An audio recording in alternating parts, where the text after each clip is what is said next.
Today we are joined by Ross Hunter, operating partner at August One in the UK. Ross has significant experience leading M&A and strategic transformation in the UK and in the US.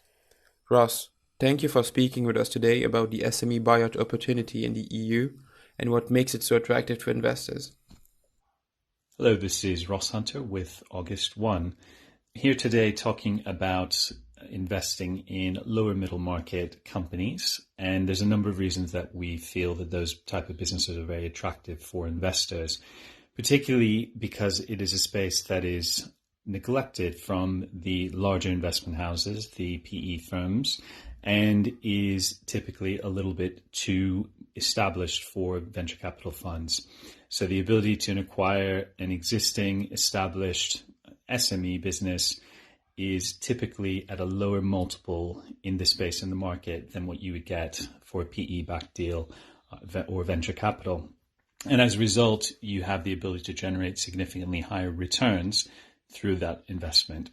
So if you look at search funds, for instance, search funds is a space that tends to invest in these size businesses. It could be $500,000 in EBITDA up to, say, 5 or 10 million in EBITDA.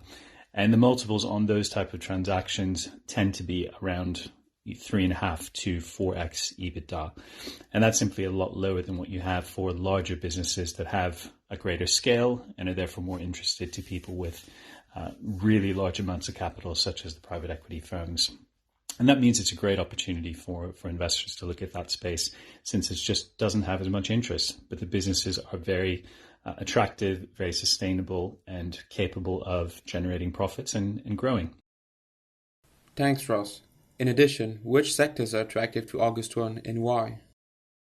At August One, we look at a range of different sectors. We're pretty much sector agnostic. We do like to look at things in the FMCG space. We look at things in the industrial space occasionally as well.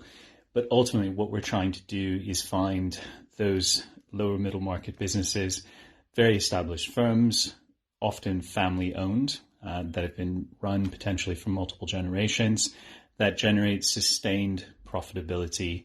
They have a significant repeat customer base, which means they have a franchise that can continue to sustain itself and grow over time, and indicates a strong loyalty and a strong positioning in that market. We also look for a certain level of profitability. Ideally, those businesses are generating, certainly over 10% EBITDA margins, but hopefully more than 20%, which indicates that strong market positioning that they've carved out in their particular niche. And it is really interesting to look at these family-owned businesses and companies that have been around for a long time. Clearly, that means they have a management team that's in place for a long time. If, and when we go about acquiring these companies, of course, we have to plan very carefully for the transition in the management team. Often such businesses are family-owned and long-standing companies. Following acquisition, how do you efficiently apply changes in management without disrupting the corporate culture? Because oftentimes, of course, that management team will be looking to exit for personal reasons or retirement, or it could be a transfer of generations. And that can leave large gaps in the management team. And the key thing, of course, is to be really clear at the beginning who's going to, who's going to say, who's going to leave, of course, but then what capability gaps does that create in the business afterwards? And we will always have a team ready to parachute in and take the place of the people who are leaving. Of course, we also work with transition periods. So oftentimes the beginning of our investment is simply an observation period. We let the existing management team continue to run the business.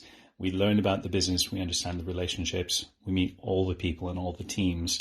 And that helps us identify exactly the type of skill requirements we have and the capability gaps that we need to replace once the founders and owners transition out of the business fully. And that's really, really important.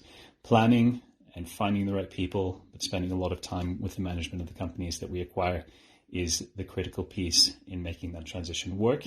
And it enables August One to make these investments and generate significant returns for investors. Ross, thank you for speaking with us today and thank you for sharing key insights regarding SME buyout opportunities in the EU. My best regards to you.